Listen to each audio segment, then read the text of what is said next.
নমস্কার, শুভ সন্ধ্যা। আমি মীনাক্ষী, চোখ রাখছি এই মুহূর্তের খবরে। আইন শৃঙ্খলা রাজ্যে অত্যন্ত ভালো স্থানে রয়েছে বলে পুলিশকে নির্দেশ দেওয়া হয়েছে। যদি কেউ আইন শৃঙ্খলা লঙ্ঘন করার চেষ্টা করে তাহলে তার বিরুদ্ধে যাতে ব্যবস্থা গ্রহণ করা হয়। রাজ্য পুলিশের ১৫০ বছর পূর্তি উপলক্ষে রাজধানীর প্রজ্ঞা ভবনে আয়োজিত অনুষ্ঠানে গিয়ে এই কথাই বললেন মুখ্যমন্ত্রী ডাক্তার মানিক সাহা। রাজ্য পুলিশের ১৫০ বছর পূর্তি উপলক্ষে এক অনুষ্ঠানের আয়োজন করা হয়।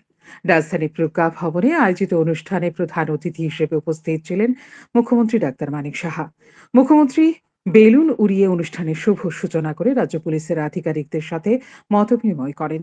মুখ্যমন্ত্রী অনুষ্ঠানে বক্তব্য রেখে বলেন, যান দুর্ঘটনা রুখতে রাজ্য পুলিশের পক্ষ থেকে বিশেষ কিছু ব্যবস্থা গ্রহণ করার জন্য নির্দেশ দেওয়া হয়েছে। কারণ যে দুর্ঘটনাগুলো সংঘটিত হচ্ছে এগুলোর মধ্যে দেখা যাচ্ছে কম বয়সের যুবকরা বেশি দুর্ঘটনায় পড়ছে।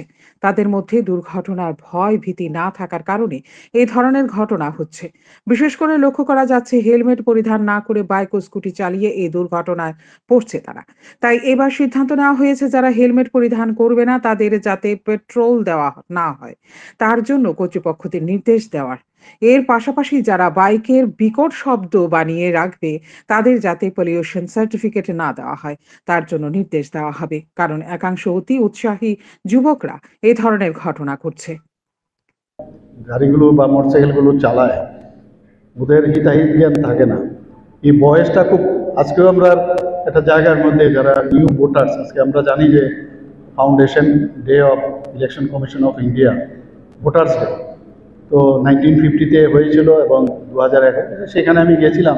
সেখানে যুবক সম্প্রদায়কে বলেছি যে 18 থেকে 25 বছর খুব ভালনারেবল বয়স, খুব নিজেকে কন্ট্রোল করে যদি চলা যায় তাহলে আগামী দিন স্পিডে যাচ্ছে, রাস্তা দিয়ে যাচ্ছে, এই রাস্তাটা তাহলে আগামী দিনের জন্য মসৃণ হবে সব দিকেই।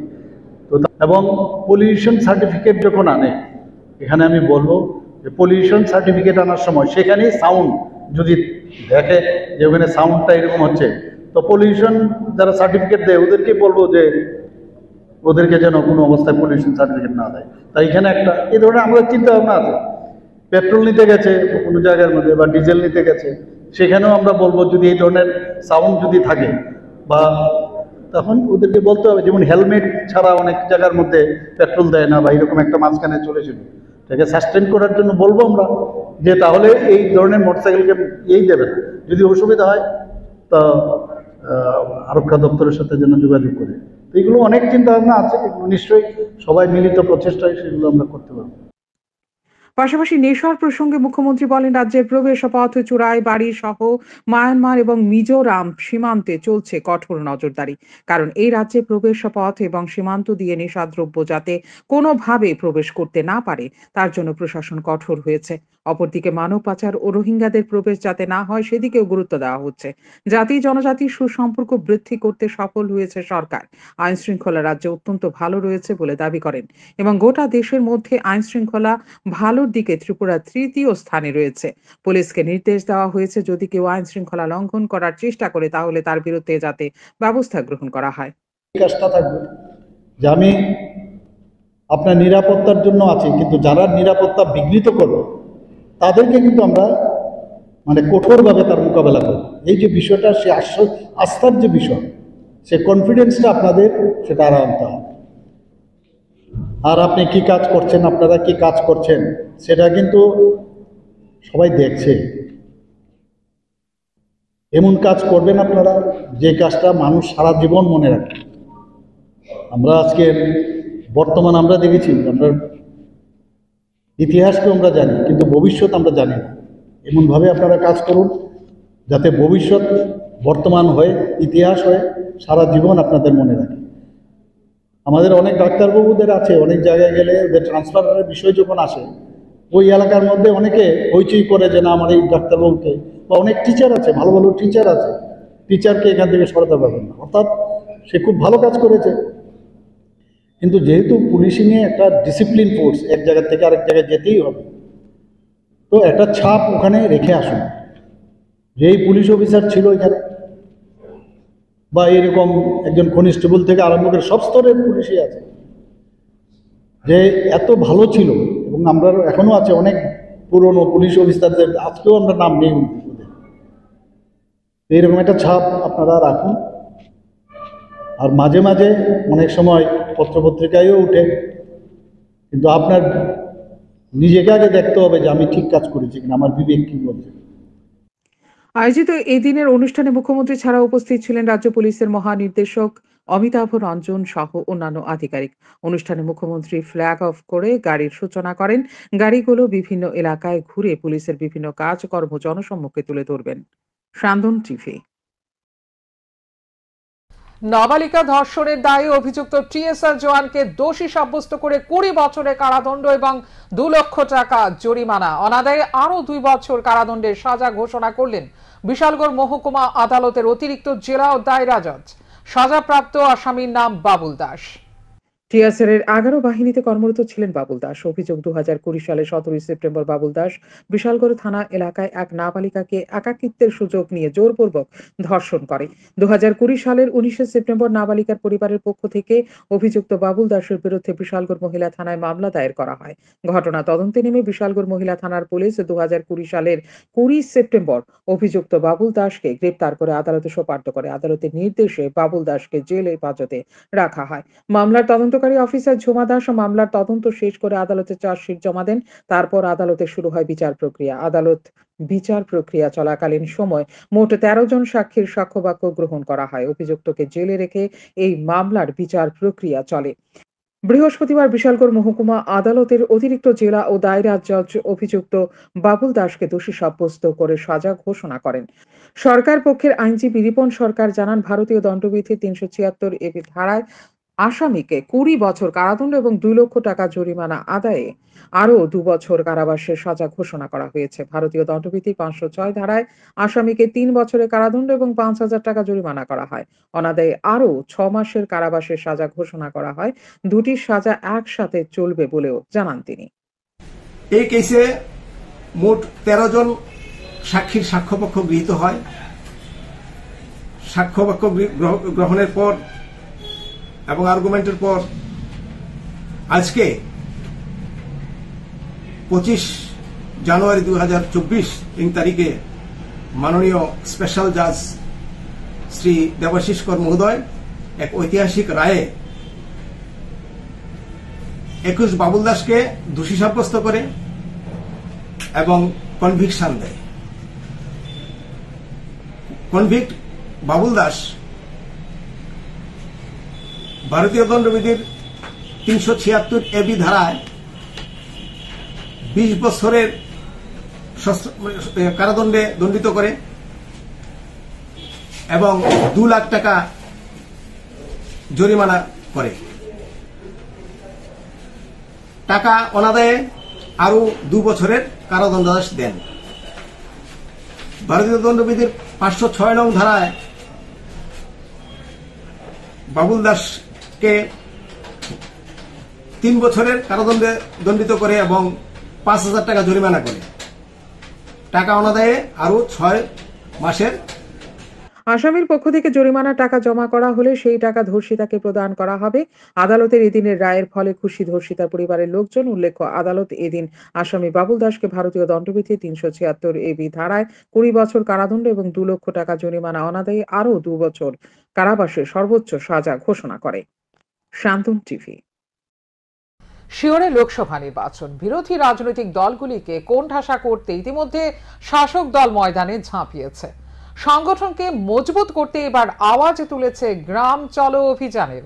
বৃহস্পতিবার মুখ্যমন্ত্রী ডাক্তার মানিক সাহা উপস্থিতিতে প্রদেশ বিজেপি কার্যালয়ে গ্রাম চলো অভিযান কর্মশালার আয়োজন করা হয়। এই কর্মশালায় মুখ্যমন্ত্রী ছাড়া উপস্থিত ছিলেন ভারতীয় জনতা পার্টির সর্বভারতীয় সম্পাদিকা আশা মথুরা, প্রদেশ বিজেপি সভাপতি রাজীব ভট্টাচার্য সহ অন্যান্য নেতৃত্ব। এ বিষয়ে বিধায়ক ভগবান চন্দ্র দাস জানান, সারা দেশে ভারতীয় জনতা পার্টির গ্রাম চলো অভিযান শুরু হয়েছে। এই অভিযান প্রসঙ্গে আলোচনা করতে এই দিনের কর্মশালার আয়োজন বলে জানান ভগবান চন্দ্র দাস। আমাদের আজকের যে এখানে বৈঠক চলছে সেটা গাঁও চলো অভিযান এবং এটা সারা ভারতবর্ষ ব্যাপী এই অভিযান আমাদের শুরু হয়েছে। গাঁও চলো অভিযানে আজকে আমাদের এখানে যিনি যারা উপস্থিত রয়েছেন, আমাদের রাজ্যের মাননীয় মুখ্যমন্ত্রী প্রফেসর ডক্টর মানিক সাহা মহোদয় রয়েছেন, আমাদের রাজ্য সভাপতি শ্রী রাজীব ভট্টাচার্য মহাশয় রয়েছেন, আমাদের এখানে আমাদের কেন্দ্রীয় সেক্রেটারি মিশন সেক্রেটারি আমাদের রয়েছেন আশু মুখার্জি এবং আসাম এবং ত্রিপুরা প্রদেশের সংগঠন মহামন্ত্রী রবীন্দ্র রাজুজি। আমাদের এই অভিযান গ্রাম পর্যন্ত চলবে, তারই একটা প্রস্তুতি মিটিং রাজ্যস্তরীয় আজকে আমরা এখানে করতে চলেছি। মোহনপুর বাজারে এক মিষ্টির দোকান থেকে বের হওয়ার সময় দুর্ঘটনায় মৃত্যু স্বামী স্ত্রীর। মৃতের নাম নির্মল সাহা, বয়স ৬৭, এবং তার স্ত্রীর নাম প্রজাপতি কুড়ি, বয়স ৪৭। ঘটনা বৃহস্পতিবার দুপুর নাগাদ মোহনপুর বাজারে সংঘটিত হয়েছে বলে জানা যায় তাদের ছেলের কাছ থেকে। ঘটনার পর স্থানীয়রা সাথে সাথে রানীর বাজার অগ্নি নির্বাপক দপ্তরের কর্মীদের খবর দেয়। তারা ঘটনাস্থলে এসে উদ্ধার করে নিয়ে আসে জিবি হাসপাতালে, কিন্তু কর্তব্যরত চিকিৎসক মৃত বলে ঘোষণা করেন। জানা যায় মৃতদেহ ময়না তদন্তের পর পরিবারের হাতে তুলে দেওয়া হবে। ঘটনায় শোকের ছায়া নেমে আসে জিবি হাসপাতাল চত্বরে। ঘটনা হলো, আমি তো গেছি, মানে আমিও গাড়ি চলাই, নিচের অটো আছে, টিফিন নামাই দিয়ে আইতে আমি রাস্তাতে আমার বাড়ির থেকে ফোন করছে যে অ্যাক্সিডেন্ট হয়েছে। ঠিক আছে, তখন শুনে আমি আমার কিছু যে জীবিতে বুধ নিয়ে গেছে, মনপুর থেকে এলে খবরটা পাম, তাহলে আমি সেই মনপুরের উদ্দেশ্যে রওনা দিচ্ছিলাম। তারপরে পরে আবার কল গেছে ডাইরেক্ট জীবিতে গেলে ভালো, জীবিতে নিচে, সেই জন্য আমি মনপুর আর যাইনি, ডাইরেক্ট শর্টকাটে দিয়ে ডাইরেক্ট জীবিতে নিয়ে আসলাম। এসে যখন ইমার্জেন্সিতে ঢুকে ডাক্তারদের সাথে কথা বললাম, তারা বলতেছে ঠিক আছে, ড্রেসিং রুমে গিয়ে দেখেন। আর গিয়ে দেখি তারা কি অবস্থা পাইছে, মানে একদম মানে কোনো মুখে মুখে রক্ত চালিয়ে। এই দুর্ঘটনাটা মানে কিভাবে হয়েছে? ওরা বলতে শুনছি যে একটা ইটের গাড়ি সাথে মানে রাস্তা ক্রস লাগবে, রাস্তার পাশে আসলো গাড়ি এগুলো বাড়ি দিচ্ছে। ছোট ভাইয়ের হাতে বড় ভাই খুন, অভিযুক্ত আটক। ঘটনা আমবাসা থানাধীন কলোনি এলাকায়। অভিযুক্তের নাম রঞ্জিত ঘোষ, মৃতের নাম সঞ্জয় ঘোষ। পারিবারিক বিবাদকে কেন্দ্র করে ছোট ভাইয়ের হাতে খুন হতে হলো বড় ভাইকে। আমবাসা থানাধীন কলোনি এলাকার বাসিন্দা স্বপ্ন ঘোষ, তার বড় ছেলে সঞ্জয় ঘোষ প্রতিদিন মদমত্ত অবস্থায় বাড়িতে এসে অশ্লীল ভাষায় গালিগালাজ করত পরিবারের লোকজনদের। বুধবার রাতে বাড়িতে দুই ভাইয়ের মধ্যে ঝগড়া শুরু হয়, আর এই ঝগড়ায় শেষ পর্যন্ত খুন হয়। পরে রাত আনুমানিক 11টা নাগাদ আমবাসা থানার পুলিশ খুনের ঘটনার খবর পেয়ে ঘটনাস্থলে পৌঁছে খবর দেয় দমকল কর্মীদের। কিন্তু দমকল কর্মীরা প্রায় 3 ঘন্টা পর ঘটনাস্থলে পৌঁছে তারপর মৃতদেহ হাসপাতালে নিয়ে যাওয়া যাবে না বলে তারা সাফ জানিয়ে দেয়। পরে এলাকাবাসীর চাপে শেষ পর্যন্ত মৃতদেহ হাসপাতালে নিয়ে যেতে বাধ্য হয়। বাড়ির লোকজনদের অভিযোগ, সঞ্জয় ঘোষের তাণ্ডবে অতিষ্ঠ হয়ে বুধবার রাতে তার ছোট ভাই রঞ্জিত ঘোষ কাঠের টুকরো দিয়ে বড় ভাইয়ের মাথায় আঘাত করে ঘটনাস্থলেই মাটিতে লুটিয়ে পড়ে সঞ্জয় ঘোষ। এলাকার লোকজনদের ধারণা সঠিক সময়ে দমকল আসলে হয়তো বাঁচার সম্ভাবনা ছিল। এদিকে আমবাসা থানার পুলিশ অভিযুক্ত রঞ্জিত ঘোষকে রাতেই আটক করে থানায় নিয়ে আসে। আচ্ছা, আজকের দিনে যে একটা ঘটনা ঘটছে, এটা কে লিয়ে করছে বা মানে কেমনে এটা ঘটনা হইছে? ওই তো দরবার করছে। কেডা করছে? বাসুরে। নাম কিতা? সঞ্জয় ঘোষ। কিতা করে? এই কিতা কই দিরে কাঠের কাম, কাঠমিস্ত্রি। তানে বাড়ি কোন জায়গায়? এইটাই তো বাড়ি। আর আপনাদের বাড়ি? আমরা করি এটা, তানে করি এটা। মানে কি বিষয়ের উপরে কিছু করছে এটা কইতে পারেননি? মদ খায় সব সময় কাজ করে, এবার আজকে ওই আয়াসেরা দাও দিয়ে কুবাইতে হয়েছে। এরপরে বাইরে কইছে, বাইরে আটকাইতে গেছে, তারপরে বাইরে লোক কুস্তা কুস্তি লেগে গেছে। এরপরে দা গরু দুধ দা গেছে, গড়তে দুধ দা আইছে। এরপরে দা বাইরে কুস্তা কুস্তি করতে করতে নসলো গরুর ঘরের ইয়েটা, এরপরে বাড়ি মারছে। তানে কি হয় আপনার? বাসুর। আপনি বাসুর হয়? আর যে কুবাইছে আপনি কি হয়? কুবাইছে যে মারছে যে হে কি হয়? হাজবেন্ড। আপনার হাজবেন্ড? হ্যাঁ। তার নাম কি? রঞ্জিত ঘোষ। অন্যদিকে মৃতদেহ ধলাই জেলা হাসপাতালের মর্গে রাখা হয়েছে। বৃহস্পতিবার ময়নাতদন্তের পর মৃতদেহ পরিবারের হাতে তুলে দেওয়া হবে। এদিকে আমবাসা থানার পুলিশ রঞ্জিতের বিরুদ্ধে খুনের মামলা নেয়। 10/2024 ভারতীয় দণ্ডবিধি 302 ধারায় মামলা নেওয়া হয়। সান্দন টিভি। আগামী দিন দেশ কিভাবে এগিয়ে যাবে তা নির্ভর করবে নতুন ভোটারদের উপর। জাতীয় ভোটার দিবস উপলক্ষে ভারতীয় জনতা যুব মোর্চা বর্দোয়ালি মণ্ডলের উদ্যোগে নতুন ভোটারদের নিয়ে আয়োজিত সম্মেলনে অংশগ্রহণ করে এমনটাই আশা ব্যক্ত করেন মুখ্যমন্ত্রী ডাক্তার মানিক সাহা। 25শে জানুয়ারি জাতীয় ভোটার দিবস উপলক্ষে ভারতীয় জনতা যুব মোর্চার উদ্যোগে দেশব্যাপী বৃহস্পতিবার নতুন ভোটারদের নিয়ে সম্মেলনের আয়োজন করা হয়। তারই অঙ্গ হিসেবে রাজ্যের 60টি বিধানসভা এলাকায় প্রদেশ যুব মোর্চার উদ্যোগে নবীন ভোটারদের নিয়ে সম্মেলনের আয়োজন করা হয়। বর্দোয়ালি বিধানসভা কেন্দ্রের সখীচরণ স্কুলে হয় নতুন ভোটারদের নিয়ে সম্মেলন। সেখানে উপস্থিত ছিলেন মুখ্যমন্ত্রী ডাক্তার মানিক সাহা, আগরতলা পুর নিগমের মেয়র দীপক মজুমদার, বিজেপি সদর জেলা শহরাঞ্চল কমিটির সভাপতি অসীম ভট্টাচার্য, কর্পোরেটর রত্না দত্ত সহ অন্যান্যরা। সম্মেলনে মুখ্যমন্ত্রী সহ অন্যান্য অতিথি ও নবীন ভোটাররা প্রধানমন্ত্রীর ভাষণ ভিডিও কনফারেন্সের মাধ্যমে শোনেন। তারপর নিজের প্রতিক্রিয়া ব্যক্ত করতে গিয়ে মুখ্যমন্ত্রী ডাক্তার মানিক সাহা বলেন, নবীন ভোটারদের ভোটদানের অধিকারের বিষয়ে এই দিন অবগত করা হবে। আগামী দিন দেশ কিভাবে এগিয়ে যাবে তা নির্ভর করবে নতুন ভোটারদের উপর। আমাদের আজকের ৮ নং বর্দোয়ালিতে আমাদের যুব মোর্চার উদ্যোগে এখানে সম্মেলন হচ্ছে। সেই সম্মেলনে যারা নতুন ভোটার তাদের উদ্দেশ্যে তো মাননীয় প্রধানমন্ত্রীজি বলবেনই, আমরাও এখানে ওদের সাথে কথা বলবো। আগামী দিন নবভারত, নতুন ভারত তৈরির জন্য ওনাদের মধ্যে কী চিন্তাভাবনা আছে, দেশ সম্পর্কে ওদের কী চিন্তাভাবনা, রাজ্য সম্পর্কে ওদের কী চিন্তাভাবনা, এই যে একটা ইন্টারাকশন ওদের সাথে আমরা করব। নয় বনমালীপুর বিধানসভা কেন্দ্রের অন্তর্গত শিবনগর মডার্ন ক্লাবে অনুষ্ঠিত হয় নবীন ভোটারদের নিয়ে সম্মেলন। সেখানে উপস্থিত ছিলেন প্রদেশ বিজেপি সভাপতি রাজীব ভট্টাচার্য, প্রদেশ বিজেপির মুখপাত্র নবেন্দু ভট্টাচার্য সহ অন্যান্যরা। সম্মেলনে প্রদেশ বিজেপি সভাপতি রাজীব ভট্টাচার্য নবীন ভোটারদের হাতে ফুল তুলে দিয়ে তাদেরকে শুভেচ্ছা জানান এবং নবীন ভোটারদের সাথে মত বিনিময় করেন। পরে প্রদেশ বিজেপি সভাপতি জানান, দেশের প্রধানমন্ত্রী নরেন্দ্র মোদী ও বিজেপির সর্বভারতীয় সভাপতি যুব মোর্চার নেতৃত্বদের বলেছিলেন, জাতীয় ভোটার দিবস উপলক্ষে ওনারা নবীন ভোটারদের সাথে মত বিনিময় করবেন। সেই মোতাবেক প্রতিটি বিধানসভা এলাকায় নবীন ভোটারদের নিয়ে সম্মেলনের আয়োজন করা হয়েছে। আমি আশা করি এই নবমতদাতারা আমাদের মোদিজির যে চিন্তা ভাবনা, মোদিজির যে বিকশিত সংকল্প, যে ভারত, নতুন ভারত, সেটাকে জাগরণ করার জন্য এই নবমতদাতাদের একটা বিশেষ ভূমিকা রয়েছে এবং মাননীয় প্রধানমন্ত্রী উনার বক্তব্যে সেটা তুলে ধরেছেন যে উনি কি চাইছেন এই ভারতবর্ষের জন্য। তো কাজেই নবমতদাতাদের কাছে উনি আপিল করেছেন আগামী দিন বিকশিত ভারত যে আমরা চাই সেটাতে সামিল হওয়ার জন্য উনি আহ্বান করেছেন। কেন্দ্রীয় নেতৃত্বের আহ্বানে রাজ্যের ৬০ বিধানসভা এলাকায় এই দিন নবীন ভোটারদের নিয়ে এই সম্মেলনের আয়োজন করা হয়। আয়োজিত সম্মেলনে নবীন ভোটারদের উপস্থিতি ছিল লক্ষণীয়। স্যান্দন টিভি। কংগ্রেস ভবন দখল রুখতে গিয়ে দুর্বৃত্তদের হাতে হামলার শিকার আক্রান্ত কংগ্রেস নেতা। হাসপাতালে ছুটে গেলেন গোমতী জেলা কংগ্রেস সভাপতি টিটন পাল। গোমতী জেলার অন্তর্গত জামজুরি এলাকার একনিষ্ঠ কংগ্রেস নেতা দেবদাস ব্যানার্জির ওপর প্রাণঘাতী হামলা চালায় একদল দুষ্কৃতিকারী। অভিযোগের তীর জামজুরি পঞ্চায়েত প্রধান সুব্রত দাস এবং তার সাঙ্গপাঙ্গদের বিরুদ্ধে। ঘটনার সূত্রপাত পার্টি অফিস দখল করাকে কেন্দ্র করে বলে জানা যায় আক্রান্ত দেবদাস ব্যানার্জির পিতা হারাধন ব্যানার্জি পূর্বে তাদের নিজস্ব একটি জমিতে জামজুরি কংগ্রেস দলের পার্টি অফিস স্থাপনের জন্য দান করেন। 2018 বিধানসভা নির্বাচনের পর যখন বিজেপি ক্ষমতায় আসে তখন সেই দলীয় অফিসটি জোরপূর্বক দখল করে এলাকার স্থানীয় বিজেপি দলের নেতাকর্মীরা। পরবর্তীতে অনেক ঝামেলা দলীয় অফিসটি দখলমুক্ত হয়, কিন্তু বুধবার জামজুরি পঞ্চায়েত প্রধান সুব্রত দাসের নেতৃত্বে কংগ্রেস দলের দলীয় অফিসটি আবারও দখলের চেষ্টা করা হয়, এমনটাই অভিযোগ করেন আক্রান্ত দেবদাস ব্যানার্জি।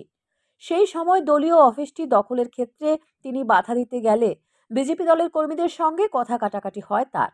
পরে এদিন পার্শ্ববর্তী একটি বাড়িতে বিবাহের নিমন্ত্রণ খেয়ে বাজারে যাওয়ার পথে আক্রমণের মুখে পড়েন দেবদাস ব্যানার্জি। তার মাথায় এবং বুকে আঘাত করে দুষ্কৃতিকারীরা। পরে এলাকার লোকজন এবং তার স্ত্রী মিলে আক্রান্ত ব্যক্তিকে জামজুরি এলাকা থেকে উদ্ধার করে উদয়পুর ত্রিপুরা সুন্দরী মহকুমা হাসপাতালে নিয়ে আসে। বর্তমানে হাসপাতালে তার চিকিৎসা চলছে। দেখুন, জামজুরি এলাকার নয়, সারা আমাদের গোমতী জেলাতে একজন সুনামধন্য কংগ্রেস নেতা ছিলেন প্রয়াত হারাধন ব্যানার্জি। ওনার শ্রীমান দেবদাস ব্যানার্জি উনি কংগ্রেস করেন। হারাধন ব্যানার্জি প্রয়াত হওয়ার পর উনি আমাদের কংগ্রেসের নেতৃত্ব দিচ্ছেন ওই এলাকার নিয়ে।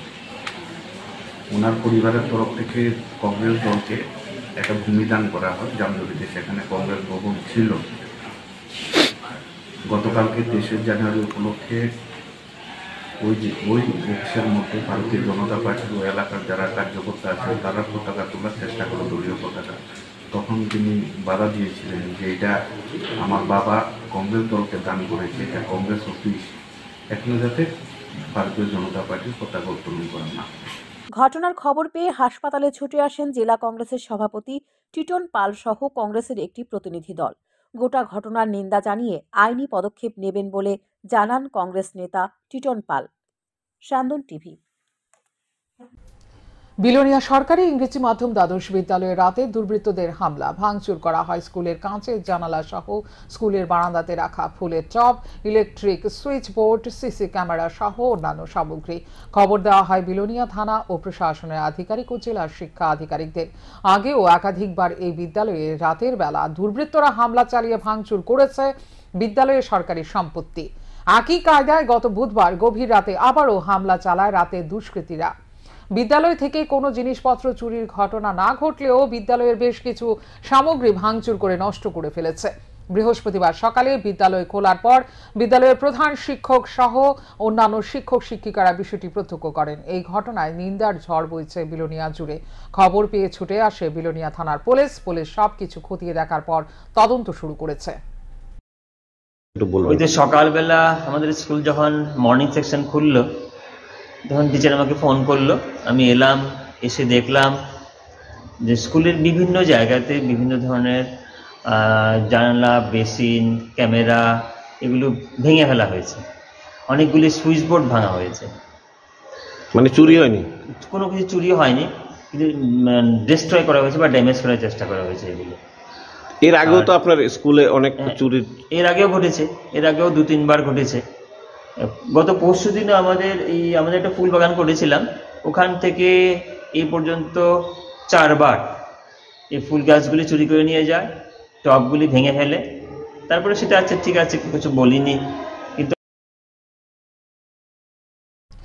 25শে জানুয়ারি জাতীয় ভোটার দিবস। বৃহস্পতিবার রবীন্দ্র শতবার্ষিকী ভবনে এই অনুষ্ঠানের মধ্য দিয়ে নতুন ভোটারদের হাতে ভোটার আইডি কার্ড তুলে দেন মুখ্য সচিব জি.কে. সিনহা। সঙ্গে ছিলেন পশ্চিম জেলা শাসক ডক্টর বিশাল কুমার, রাজ্য নির্বাচন কমিশনের আধিকারিক সহ অন্যান্য প্রশাসনিক আধিকারিকরা।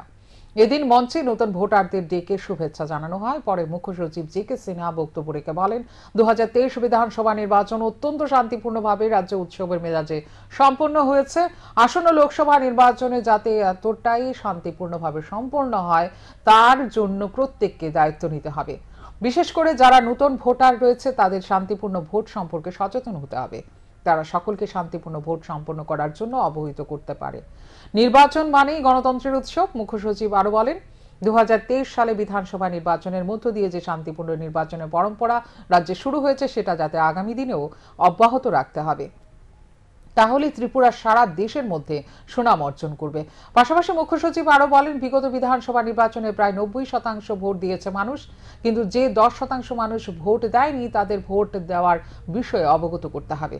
কারণ ভোট দেওয়ার অধিকার প্রত্যেক নাগরিকের রয়েছে। প্রত্যেকে যাতে এই গণতন্ত্রের উৎসবে শামিল হয় তার জন্য আহ্বান জানান মুখ্য সচিব। और जैसा कि आप सभी को बताया गया कि आज इस दिन की क्या महत्ता है, और जैसा कि स्टेट इलेक्शन कमिश्नर साहब ने कहा कि जो मताधिकार है वो कितना महत्वपूर्ण अधिकार है, और बिना किसी भेदभाव के यह अधिकार सभी लोगों को दिया गया है। तो इस महत्वपूर्ण दिवस पर आप सभी लोगों को बहुत बहुत बधाई देता हूं, आप सभी लोगों का अभिनंदन करता हूं। রাত পোহালেই 26শে জানুয়ারি প্রজাতন্ত্র দিবস। দেশের সীমান্তে দাঁড়িয়ে সুরক্ষার জন্য দায়িত্ব পালন করছেন বিএসএফ জওয়ানরা। বৃহস্পতিবার রাজধানী বাংলাদেশ সীমান্ত ঘেঁষা লঙ্কামোড়া এলাকায় জওয়ানদের কঠোর টহলদারি লক্ষ্য করা যায়। সারা বছর দেশের কাঁটা তারের বেড়ার দাঁড়িয়ে দেশকে সুরক্ষার জন্য দায়িত্ব পালন করলেও স্বাধীনতা দিবস এবং প্রজাতন্ত্র দিবস সহ গুরুত্বপূর্ণ দিনগুলির সময় জওয়ানদের নজরদারি আরও বেশি করতে হয়। বন্দুকের নল উঁচিয়ে তারা 24 ঘন্টা দেশের সুরক্ষার জন্য দায়িত্ব পালন করেন। কোনো ধরনের অনুপ্রবেশ যাতে না ঘটে সেদিকে কঠোর নজরদারি চলছে। পাশাপাশি তারা আধুনিক প্রযুক্তি সম্পন্ন অস্ত্র সহ দূরবীন ব্যবহার করে সুরক্ষার দায়িত্ব পালন করে চলেছেন। বৃহস্পতিবার একগুচ্ছ প্রকল্প নিয়ে উত্তর ত্রিপুরা সফরে আসেন পূর্ব ত্রিপুরা আসনের সাংসদ রেবতী ত্রিপুরা। মূলত বৃহস্পতিবারে বাগবাসা বিধানসভা কেন্দ্রের কয়েকটি প্রকল্প রূপায়ণে রেবতী ত্রিপুরার হাত ধরে বাস্তবায়নের কাজ শুরু হয়। বাগবাসা বিধানসভা কেন্দ্রের বিধায়ক যাদবলাল দেবনাথকে সাথে নিয়ে গঙ্গানগর যাত্রী শেডের শিলান্যাস করেন সাংসদ রেবতী ত্রিপুরা।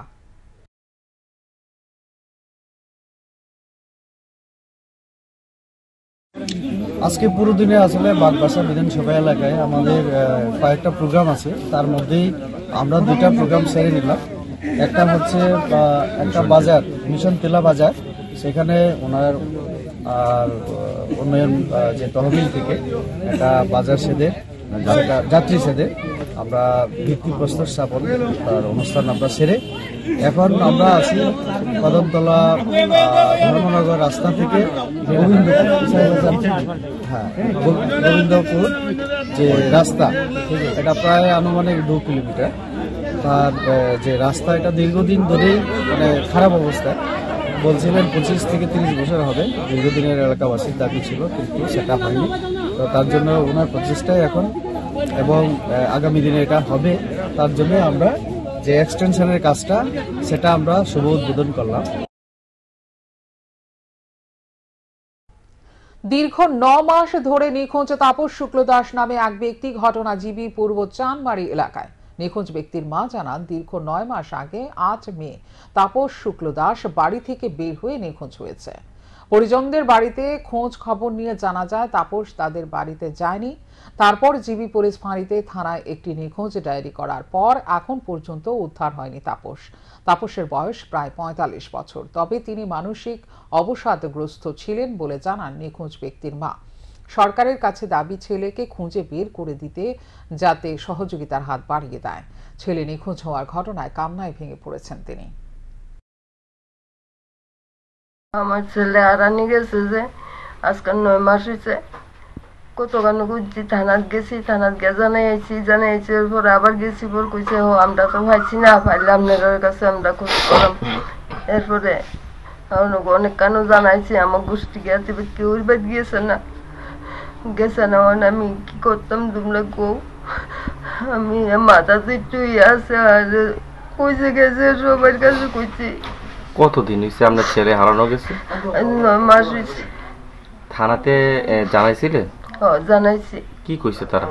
তারা কইছে আচ্ছা ঠিক আছে, আমরা তো রাখছি, আমরা পাইলে আপনার কাছে ফোন করাম, আপনারা রাউন্ড লাগতো না।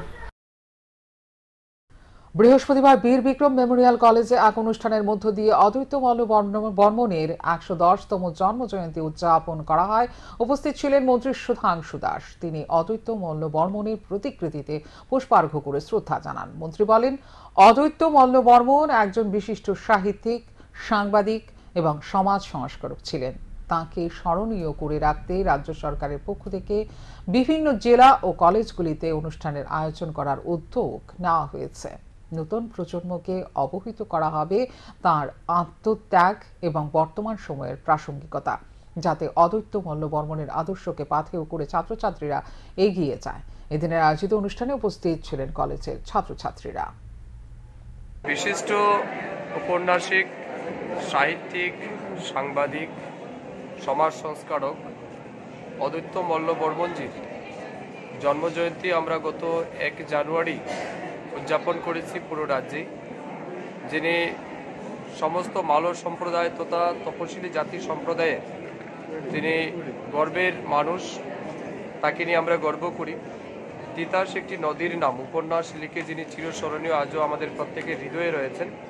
তো তার জন্মদিন জয়ন্তী উপলক্ষে পুরো মাসব্যাপী আমরা বিভিন্ন জেলায়, বিভিন্ন সাব ডিভিশন লেভেলে তাকে স্মরণীয়, তার জন্মদিনকে স্মরণীয় করে তোলার জন্য, তার সাহিত্য চর্চা আমাদের বর্তমান প্রজন্মের কাছে পৌঁছে দেওয়ার জন্য বিভিন্ন কলেজে, বিভিন্ন জেলা ভিত্তিক আমরা সেমিনার, বিভিন্ন কালচারাল ইভেন্ট রেখেছি। রোমান হরফে ককবরক ভাষার পরীক্ষার দাবিতে ত্রিপুরা মধ্যশিক্ষা পর্ষদের ডেপুটেশন প্রদান করল টিএসএফ। উপস্থিত ছিলেন টিএসএফ এর সাধারণ সম্পাদক হামলু জমাতিয়া। তিনি জানান, রোমান হরফে ককবরক ভাষার পরীক্ষা নিয়ে তারা দীর্ঘদিন ধরে দাবি জানিয়ে আসছে। তাদের এই দাবি গুরুত্ব দিতে হবে রাজ্য সরকারকে, না হলে টিএসএফ চুপ করে বসে থাকবে না। অবিলম্বে সরকারকে অধিকার ফিরিয়ে দেওয়ার জন্য দাবি জানান তিনি। আগামী ফেব্রুয়ারি মাসে পরীক্ষা শুরু হবে, তাই এর আগে যাতে দাবিটি কার্যকর করা হয় তার জন্য সরকারের দৃষ্টি আকর্ষণ করেন প্রতিনিধি দল। দাবি সনদ পর্ষদ সভাপতি ডাক্তার ধনঞ্জয় গঞ্জ চৌধুরীর হাতে তুলে দেন।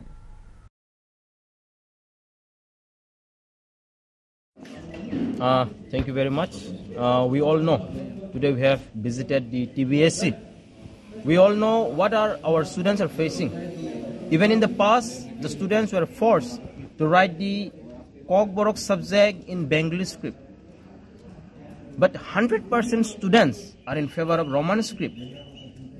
And the government and the board, they are setting the question paper in Bengali script. But we want to make clear, the government should give the rights to the students in which subject they should be writing.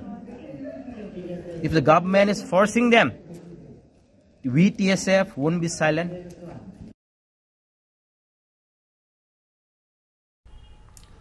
প্রজাতন্ত্র দিবসের প্রাককালে বরাক উপত্যকার কাছাড় জেলার কাটিগড়ায় পিস্তল সহ 2 কুখ্যাত ডাকাত গ্রেফতার।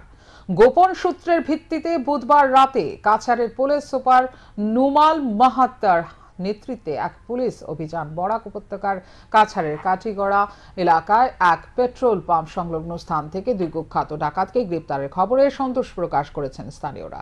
ধৃত ডাকাত দুজনের নাম আব্দুল আজিজ ও আব্দুল ওয়াব। তাদের ঘর বিহারা এলাকায়।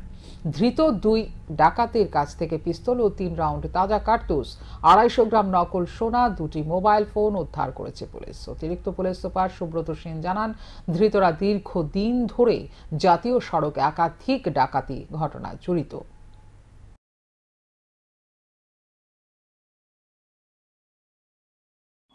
বিশেষ সূত্রে আমি গম পাইছিলোঁ যে কিছু দুষ্কৃতিকাৰীয়ে অবৈধ অস্ত্ৰ কিছু কঢ়িয়াই ফুৰিছিল আৰু তেওঁলোকে কিছু অসামাজিক কাম কৰিবলৈ তেওঁলোকে প্ৰচেষ্টা চলাই আহিছিল। আৰু ইয়াৰ সন্দৰ্ভত আমাৰ কাছাৰ পুলিচে এক অভিযান চলায় আৰু অভিযানকালত কাটিগড়াৰ সমীপত যি চৌৰংগী বজাৰ আছে, এই চৌৰংগী বজাৰৰ ওচৰত এক পেট্ৰল পাম্প আছে আৰু পেট্ৰল পাম্পৰ নিকটৱৰ্তী এলেকাত মহম্মদ আব্দুল আজিজ, যাক চানু বুলিও জনাজাত, 34 বছৰ বয়স, তেওঁৰ ঘৰ বিহাৰা, আৰু মহম্মদ আব্দুল ৱাহাব, তেওঁৰ ঘৰ বুৰুঙ্গা PS কালাইন। এওঁলোকক দুয়োকে আটক কৰা হয় আৰু তেওঁলোকৰ পজিশ্যনৰ পৰা ত্রিপুরা হর্টিকালচার সোসাইটি ধলাই জেলার উদ্যোগে বৃহস্পতিবার সন্ধ্যায় আমবাসা টাউন হল প্রাঙ্গণে আয়োজন করা হয় বার্ষিক পুষ্প প্রদর্শনী ও প্রতিযোগিতা 2024। এই পুষ্প প্রদর্শনী ও প্রতিযোগিতায় জেলার বিভিন্ন প্রান্ত থেকে ফুল চাষিরা তাদের ফুল নিয়ে মেলায় অংশগ্রহণ করে। পাহাড়ি ফুল সেজে ওঠে প্রদর্শনী স্থল।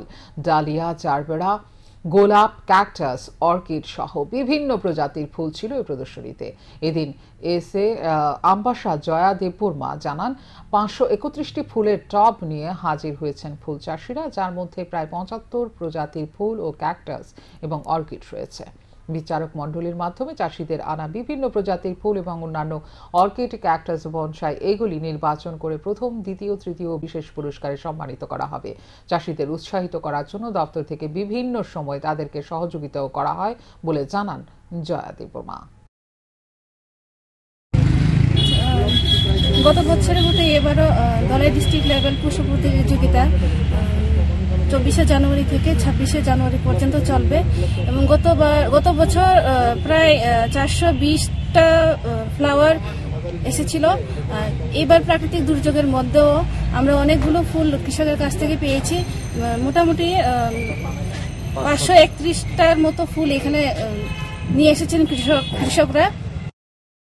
এখনকার মতো এই মুহূর্তের সংবাদ এই পর্যন্ত। অন্যান্য আপডেটস দেখার জন্য অবশ্যই নজর রাখতে হবে সান্দন টিভির পর্দায়। সান্দন টিভি, দায়বদ্ধতাই যার ঐতিহ্য।